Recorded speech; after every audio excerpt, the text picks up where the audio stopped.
तो merry-go round के ऊपर अगर आप लोग कभी खेले हो तो आपको बड़ा अच्छे से याद होगा कि जितना ज़्यादा उसको आप तेज़ी से घुमाते जाते हो उतना ही ज़्यादा फोर्स लगा के वो आपको बाहर की तरफ धकेलना शुरू कर देता है।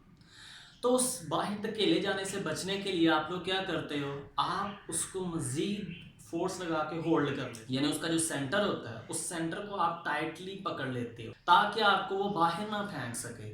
आप उस सर्कुलर ट्रैक के अंदर ही घूम सको जिस सर्कल के अंदर वो मैरीगो ट्रैक बना हुआ है। सो जितनी ज़्यादा फोर्स से उसको होल्ड करके रखते हो, पकड़ के रखते हो, उतना ही ज़्यादा इजीली आप उसके अंदर घूम सकते हो। क्या होता है अगर आप छोड़ दो, डेफिनेट सी बात है अगर आप छोड़ते हो तो वो फोर्स लगा के आपको बाहर धकेल देते हैं।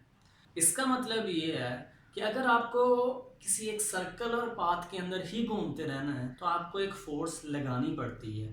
उस सर्कुलर ट्रैक के अंदर रहने के लिए आपको नेसेसरी फोर्स प्रोवाइड करनी पड़ती है, तभी आप उस सर्कल के अंदर घूम सकते हो। अदरवाइज क्या होगा, आप उस सर्कल से बाहर निकल जाओगे।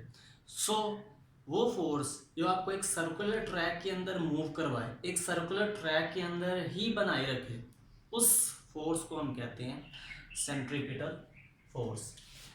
सो उसकी डेफिनेशन के ऊपर बात करते हैं।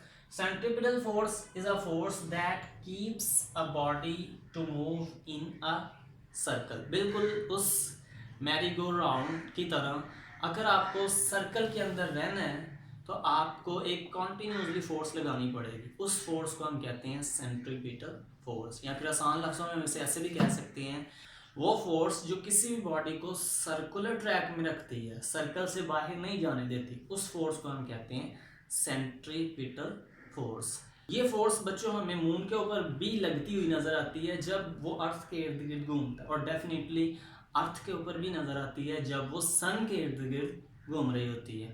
इस फार्मूले की डेरिवेशन के लिए सेंट्रीपिटल एक्सेलरेशन को देखना पड़ेगा। देखो बच्चों, एक चीज़ तो कंफर्म है, according to Newton second law of motion, जो डायरेक्शन फोर्स की होती है वही डायरेक्शन एक्सेलरेशन की भी होती है। फोर्स और एक्सेलरेशन की डायरेक्शन डायरेक्टली प्रोपोर्शनल होती है, मतलब जिस डायरेक्शन में फोर्स लग रही होती है उसी डायरेक्शन में एक्सेलरेशन भी पैदा हो रहा होता है। तो ये जो फोर्स है ये तो है ही सेंट्रीपिटल फोर्स, मतलब टूवर्ड्स द सेंटर, मतलब ये किसी भी सर्कल के सेंटर पर लग रही होती है। सो इसका मतलब है कि जो एक्सेलरेशन इसके अंदर प्रोड्यूस हो रहा होगा उसकी डायरेक्शन भी टूवर्ड्स द सेंटर ही होगी।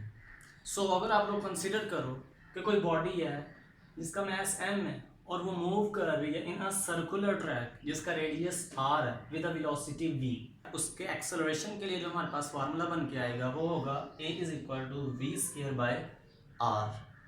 ठीक है, so from Newton second law of motion F is equal to M A.